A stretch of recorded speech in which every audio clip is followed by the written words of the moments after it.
Let me provide a brief update on Operation Epic Fury. Today, the United States military continues to carry out large-scale combat operations in Iran to eliminate the grave threats posed to America by this terrible terrorist regime.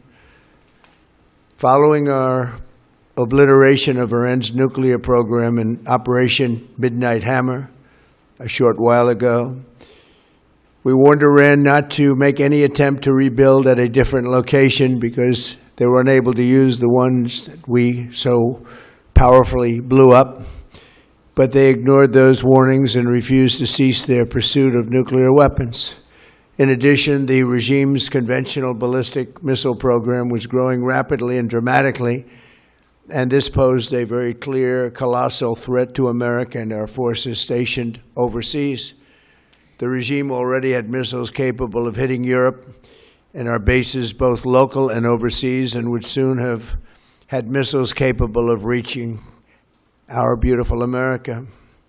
The purpose of this fast-growing missile program was to shield their nuclear weapon development and make it extraordinarily difficult for anyone to stop them from making these highly forbidden by us nuclear weapons. We were the ones that were complaining. We were the ones that wanted it stopped, but everybody was behind us. They just didn't have the courage to say so.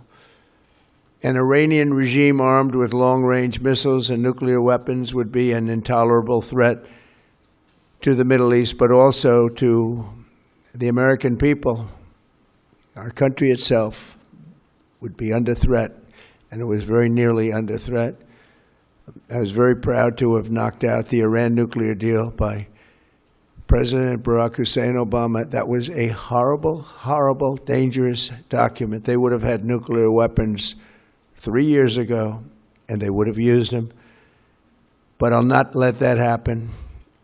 For almost 47 years, this regime has been attacking the United States and killing Americans. Every time you see someone with missing arms and legs or a face that's been absolutely shattered violently, it was almost certainly caused by an Iran roadside bomb.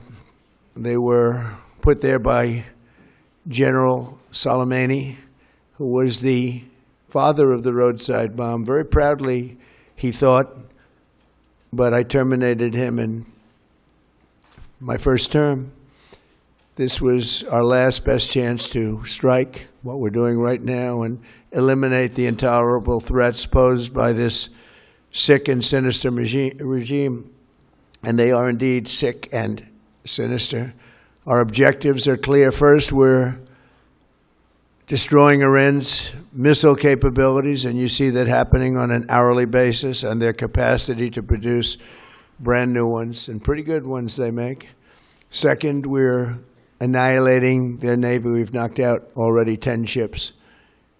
They're at the bottom of the sea. Third, we're ensuring that the world's #1 sponsor of terror can never obtain a nuclear weapon, never going to have a nuclear weapon. I said that from the beginning. They're never going to have a nuclear weapon. They were on the road to getting one legitimately through a deal that was signed foolishly by our country.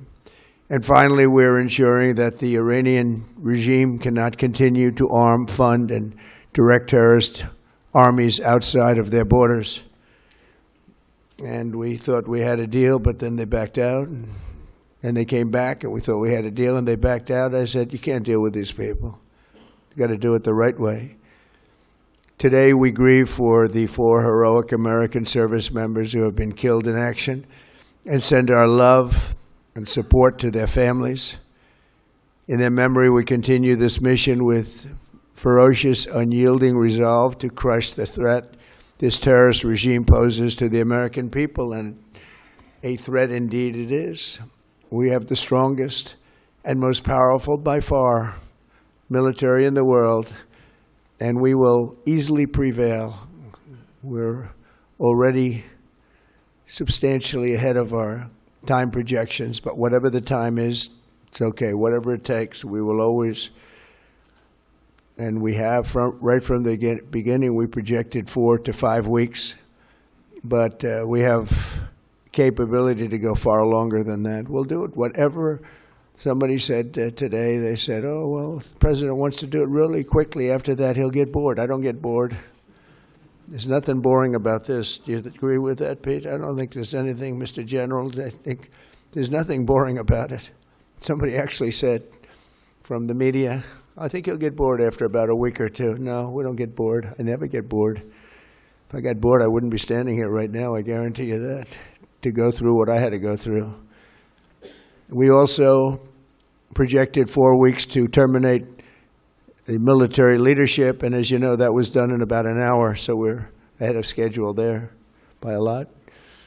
But please join me in thanking every American service member who bravely is standing in harm's way. They really are incredible, and I just want to thank you. We have a lot of them right here. Thank you very much. Thank you.